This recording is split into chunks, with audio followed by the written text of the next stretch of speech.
Howdy y'all, Fuzzy Biker here at Baxter Cycle in the mighty mini-tropolis of Marnie. It is a rainy day. Not only is it rainy, it's cold. The Hot Rod Himalayan's right there. It's got this cheesy 100,000 kilometer sign on the front. Loads of fun on this bike. So this is going to be a video, I don't know if it's 3 or 4 in the series. This one's going to be about the add-ons and accessories and things like that I've done to it. I hope I can cover that effectively. I made a list, and you know, there really isn't a lot that I've done to it. I think I did a video a while back, and it was something like $2,000 worth of add-ons.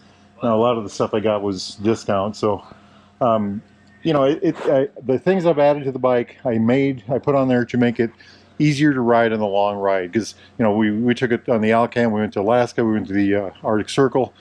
You know, those are all long rides. I think that month we did 9,700 miles. I just got back from a 7,300 mile ride. You know, so it's set up for that kind of thing. These things will work on off-roading. You know, the bike's set up to do that too. You know, obviously if you want to do off-roading, you can take the box off, or I just empty it.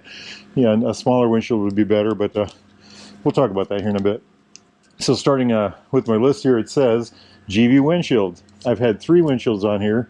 When I got the bike originally, it had the Royal Enfield touring windshield on it. I appreciate Royal Enfield putting that on for me. It worked pretty good as far as you know what, it really didn't do anything for me. It would have been a good place to hide your Garmin. It didn't keep the wind off you very much. It cut the air a little better than nothing. And so I got myself what was called a WRS. WRS windshield was about this tall. It was pretty wide, not as wide as this one. And I really liked it. I really did. For 200 or 300 mile days, it would have been great. When we decided to go to Alaska, and we went to Alaska, Baxter Cycle put this windshield on there for me. This is taller, it's wider, it covers a lot better, and it protects me as a rider a lot better, and I really appreciate it. And I think it's, for the kind of riding I do. Morning, Mark. Good morning. For the kind of riding I do, that's the windshield to have. You know, a lot of long rides. It keeps the air off my body, keeps my helmet. I wear a Shoei Neotech, and the buffeting is non-existent with that for me, as I'm 5'8", and I'm very happy with that windshield. You know, I like it a lot. So when you're in the dirt, I did some, when I was at Harry Terry's in Pembroke, Virginia, Gearhead Junction, we did a bunch of dirt riding and or back trail riding. You know, then you have to look through the windshield gets dirty. It makes it a little more difficult. The WRS would have been better for that, or even the touring windshield. That's what the touring windshield is made for. If you're going to go right out in the rough, like Colorado Mark, his bike, he has one of these on there right now. But when he goes to Colorado and he's going to ride trail riding, he's got a touring windshield on his bike, that you know, the Royal Enfield touring, the little one, and that's what works best for him. We were talking about it the other day, and he says when he goes, he's going to go to Wyoming next, well, when the weather gets warm again, and he's actually going to take the smallest windshield with him because of the rough terrain they're going to go through. Next thing on my list is TPMS sensors. So I ride a lot, obviously, and all my motorcycles, I check my tire pressure every day before I ride them. 2 of my motorcycles, I have sensors that read on the dash, like this. The others, I have to either use my phone. I've got the Fobo systems on 2 of my bikes, or I have to actually use a gauge. So the ones I don't ride very much, I do the gauge. But anyway, so what that does for me is I hop on the bike. I can see immediately that my tire pressure is good. I'm out on a journey, and you get on some weird road or something, it gets that weird feeling. You can look down and see if you've lost air. The other thing is, if you get a slow leak, the sensor will actually turn red. This one's supposed to, and start beeping. I've never had that happen, but I've talked to people that have had that happen, so that's a good thing. I've got a Garmin on here. That's the next thing. So these are these from here on up are the important things, I guess, or the key things I think you should have. The Garmin, for the type of riding I do, this has become invaluable. This is an old 396. I got it for free. It took me a while to get used to it. It has a touch screen that's very primitive. You know, it does not work like a phone, for instance. And I would like to have a new one. However, this thing has gotten me to Alaska and back, to the Arctic Circle and back. It's got me all over Canada, parts of Canada, all over the America, all over, you know, the United States, all 48 states, the United States plus Alaska. And it's done it just fine. It's a little cumbersome to use. I would like to get a new one. I'd like to have one where I can use my phone and export my map to the Garmin. I'm told the latest Garmin XT2 or XT Pro or whatever it's called, you can do that. I have to research that a little more and find out. But a Garmin is invaluable. It really is. What I don't like about it is it doesn't give you like traffic density or police locations, or if there's been an accident up ahead, or if you have road construction that has changed the road. I've gone places where I get there and the road's not, they've obviously redone the road, and yes, I do update it. So the updates are lagging behind the actual reality. It's a good product. I like it. Would a phone work better? Yes and no. A phone would work better, but I have a sense of security with the satellite thing. With the phone, you have to upload the maps and hope everything works right. It's more delicate. I don't know how it performs in rain. This has gone through gazillion miles of rain. By the way, this bike has done massive amounts of rain. No electrical issues at all. The TFT works no matter what. Everything is. And the reason I'm bringing that up, and I'm not going to mention the brand, but a friend of mine, I rode his ADV bike, like similar to this, different brand. And after I got the video shot, he said, "Oh, and by the way, when I ride in the rain," after I got the video published, he said, "When I ride in the rain, my dash goes blank." And I thought, should have told me that ahead of time. But okay, double take mirrors. So Colorado Mark lent me his bike one afternoon. He has double takes on his, and I love them. So you don't need tools to adjust them. You can just loosen this here. You're out in the middle of doing somewhere. You can just loosen this, make the adjustment. Sometimes you can just do it by hand. They're wide this way. They're very good glass. They vibrate less. Ram makes some, and Baxter sold those. Had I known about that, I might have got those that are actually, they don't narrow like this. They're actually wide. And next time I might get those, I think. I think that might be the next thing. Bark busters. I wanted the Royal Enfield handguards, and they were not available. We got this bike August 23rd of 2024, and the accessories hadn't caught up yet. Speaking of, we're going to talk about that here in a little bit, the accessory thing. So I ordered these, and these are black right here. See how they're powder coated? I looked for these, and they're black, and I got those from 3D Cycle Parts right there, and 3dcycleparts.com. And I've just been, they work great. So cold day, you got your hand in there, it blocks the wind. If it's raining, it blocks the water. It just makes life a lot more comfortable. The other part is, a friend of mine hit a deer here just recently with his bike. Now, he had the Royal Enfield handguards on. The bike went down, he killed the deer, and unfortunately, he just toasted the heck out of this, and I mean scraped it. And had he not had those, that might have been his hand. So a good set of these is really important. I think it is anyway. Next on the list, tank bag.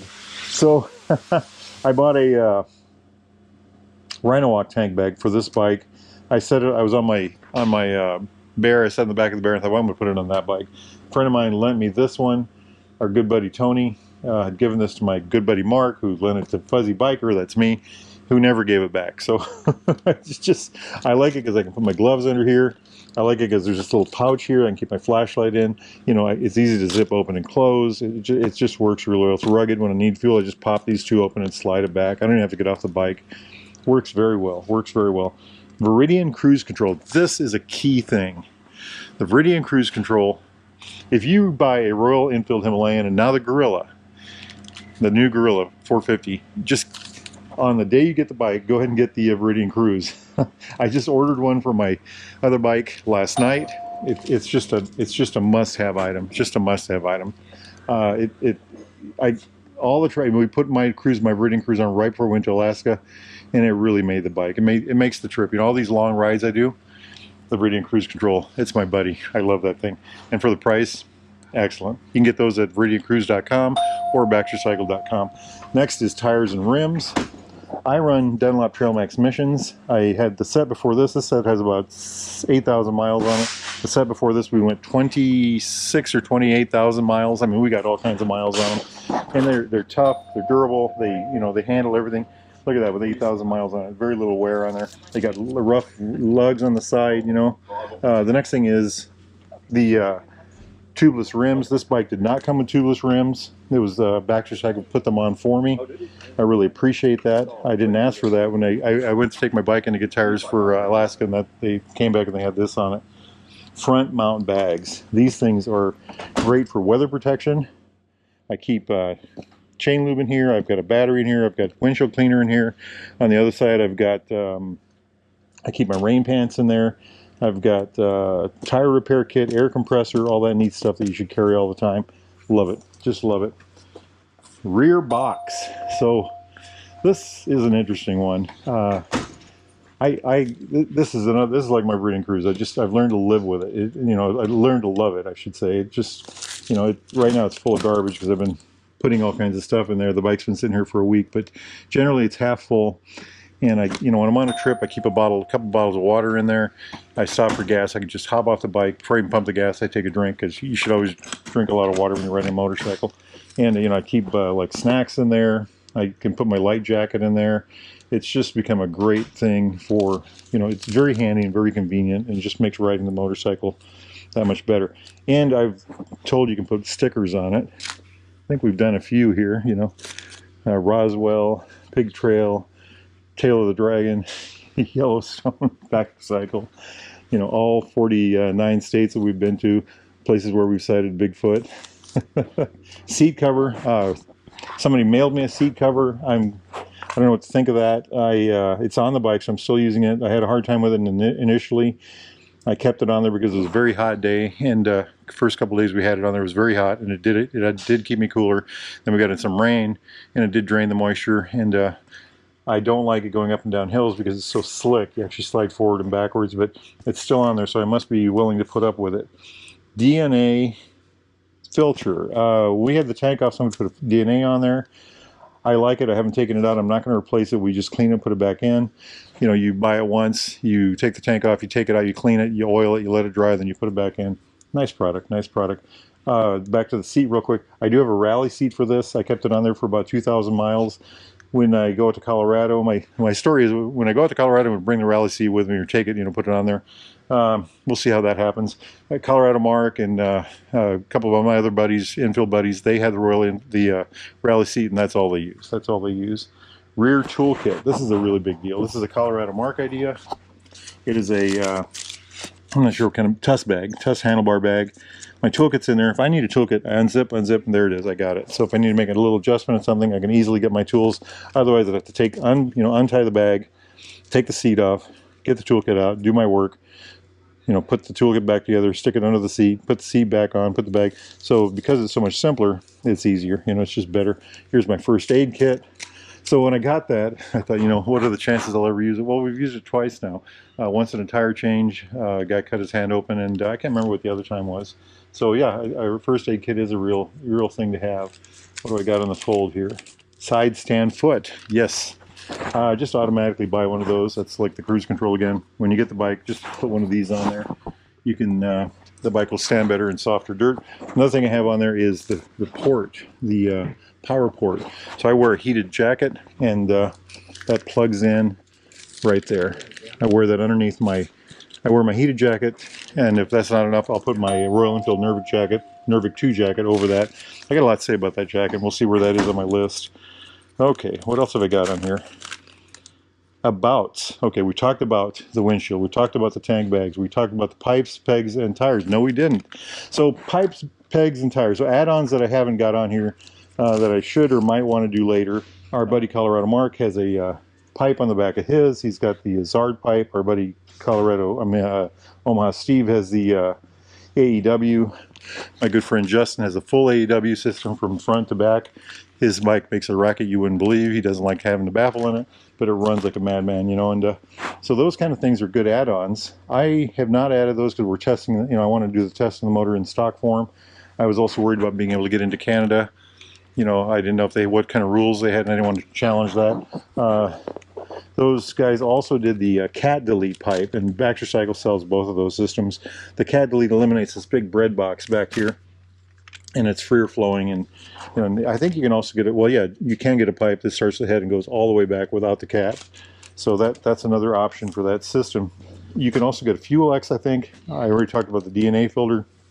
There are other brands of things like that. DNA is one of them. So pipes, pegs. Colorado Mark has, I think they're called pivot pegs on his, and he really likes them. I've rode the bike. I'm not used to them. I don't ride as much rough as he does. If I did, I'd probably have a set of them. So, you know, there are other options out there for things like that. Tires, we talked about that already. What about heated grips? I'm jumping around because that's where the thing was on my list. Heated grips. So I'm an old man, and I've changed a lot of stators. Stators are what make the power in a motor, the electric power in a motorcycle, and they're notorious for burning out, at least on older bikes. I have a heated jacket port that requires power that runs up, and my stator provides part of that. And when I got that, my hands started staying warm. I actually went to a lighter glove. You know, between the bark busters and the heated jacket, I was warm enough like that. So what about, should I put heated grips on the bike? I'm worried about power, adding another power load to my stator. So I'm worried, you know, I don't want to do it. I'm old enough that I don't want to do it. I've changed enough stairs. I don't think I'm going to do it. I don't think the benefit for me would be there. Now, my buddies, they all think they're great. They all like them, and you know, maybe they're right. The other thing I thought of is if I had hippo hands, I could run those, and I could wear a really light glove. You know, heated grips with a really light glove instead of hippo hands or something like that. How about motorcycle gear? Gear that I wear. I'll start at the top. How's that? The very top. I wear this helmet. Actually, this is a Royal Shoei Neotech 2. I got that. It's probably got 100,000 miles on it. It's a year and a half old, and it's been a beautiful thing. It changed. It was one of those seismic shift kind of things. You know, it was like putting the cruise control on. It just changed the way the motorcycle. Everything in the motorcycle got better because of that helmet. The helmet was comfortable. It was so comfortable, and all helmets should be like this, that when you wear it, when you ride, you want to have it on because it makes the ride better. And that's exactly what that does for me. It's a modular. The front opens up. You know, it's got the sunscreen on the inside. I just replaced that with the Shoei Neotech 3 helmet. And, you know, so far I've probably got 300 or 400 miles on that. I'm going to do a comparison review. And I really like that a lot. Next would be jackets. I've got this, let me show you a clean one because mine's dirty. I've got this Royal Enfield Nervik 2 jacket. I got it a couple days before we went to Alaska, so that was a really brave thing to do. I'd had the original Nervik jacket, which I just loved, heavy duty. The problem with that jacket, it wasn't even a problem, is that it was under-ventilated compared to the new one, and if you got over 75 degrees, you were hot. The new one, I wore that, I was in San Antonio, Texas here a couple weeks ago. It was 90 degrees, 90 plus degrees, and as long as the bike was moving, I was comfortable. Got stuck in traffic, boy, I sweltered. But this thing has got 10 zippers on the front, plus the center zipper. You know, it's got these big panels that zip up, you know. It's got these arm panels. It's got special armor in, you know, the elbows and the shoulders. It's got a back panel that's armor it's like that thick, you know. It's just humongous. And my jacket is over here, right there, and it's kind of filthy, but it's got like 36,000 miles on it, and I just haven't had any issues with it. No seams have come apart. The Velcro all works. The zippers all work. Just nothing. I haven't had to do anything. The only problem I've had is it's getting dirtier and dirtier. So how about gloves? I wear a light pair of Royal Enfield. They're ventilated gloves. That's my light glove. And then I have a pair of Royal Enfield Alpine Star gloves, and I'm never going to be able to find them in here. And there's the ventilated ones. Anyway, and those have been enough. These I wore one day just for the heck of it. I wanted to see how they compared. These are my Tourmaster Polar Tex. Polar. It's wore out, but they are an excellent cold weather glove. Anyway, that's what I do for gloves. Running down, I've got a set of Noru long underwear, and that stuff is top notch. When I got back from my trip from the big Canada East Coast, South Coast, you know, I did a 400-mile day ride just to decompress, and I actually put all that stuff on the underwear, and I wore my boots, you know, and it was a very comfortable ride. You know, that stuff works very well. Pants, I usually wear. They're extra thick blue jeans. I also have insulated pants that I wear. If it's really cold, I'll wear the Neuro underwear. I've got wool socks that come up to my knees. I generally wear a boot. I've got a hiking boot. And then this last trip, this one I was just talking about, I have a set of, I think they're Tourmaster motorcycle boots, and they are very warm. I have not worn them enough to break them in, so they're kind of stiff. So that's what I do for gear. What else have I got on here? Air pump and patch kit. I do carry an air pump and patch kit. I have not had to use it yet. If you ride motorcycle, you're going to have to use it at some point. I haven't had a flat tire in a couple of years. Generally, you get one. Before that, I was getting one at least once a year. Now, I don't know if that's because I don't know if the reason I haven't got them, and I'm riding a lot more now. You know, I used to ride 40,000 miles a year. Last year I did 65, and this year I'll probably do 55 or 60. So I think one of the reasons is I'm running a tougher tire, you know, or just a bulletproof tire. So back to accessories, Baxter Cycle. So the Royal Enfield brand is a kind of a boutique brand, in my opinion, in the United States. They sell over 1 million motorcycles a year. They make over 1 million motorcycles a year. I've been to their factory. It's an amazing visit in Chennai, India. But in America, they're a boutique company, and it's hard sometimes to get parts for it. Well, Baxter Cycle is, they've got a whole bunch of new warehouse space. They have the old warehouse space. They are loading up a new warehouse system. They want they want everything you could possibly need available at baxtercycle.com. And it's a work in progress. It's going to take a long time to get it done, and it's never going to be done. It's going to be something they're always going to work on. But if you're in the market for a brand new or used Royal Enfield, Triumph Classic British bike of any type, need parts, accessories, thingamajigs, doodads, gears, helmets, jackets, gloves, anything at all, get yourself over here to Baxter Cycle. Get yourself over to Marnie in the mighty metropolis of Marnie. Get yourself over to Baxter Cycle, and hopefully it's not a rainy day like it is today. So something about Marnie. Marnie has about 100 people, 150 people maybe. I know. Not 150, 120, let's say 100 to 120 people. It's an interesting place to visit. It's right off the interstate, exit 51, I think, on I-80. Anyway, get yourself over here and check it out. It's worth the ride. We've got the derailed grill with the Wahoo burgers. We've got the Bigfoot Hill. We've got all kinds of. We've got the vintage bike room with over 100 classic vintage bikes. That's one of the, you have to ask when you get here. You have to ask for that because it's hard to find. Anyway, get yourself over here, or go to baxtercycle.com. Tell them Fuzzy Biker sent you. Life is good. Life is good. Get off the couch. Get out of that easy chair. Get out and live it. Wahoo! Wahoo!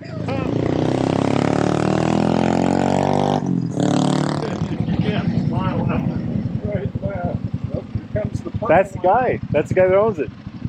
Oh, that's Dude.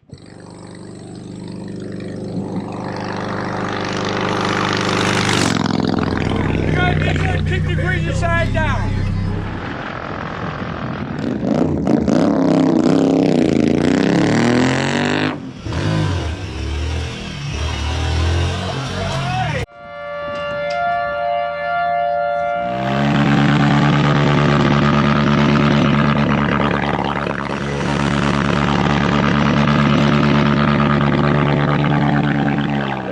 Wahoo!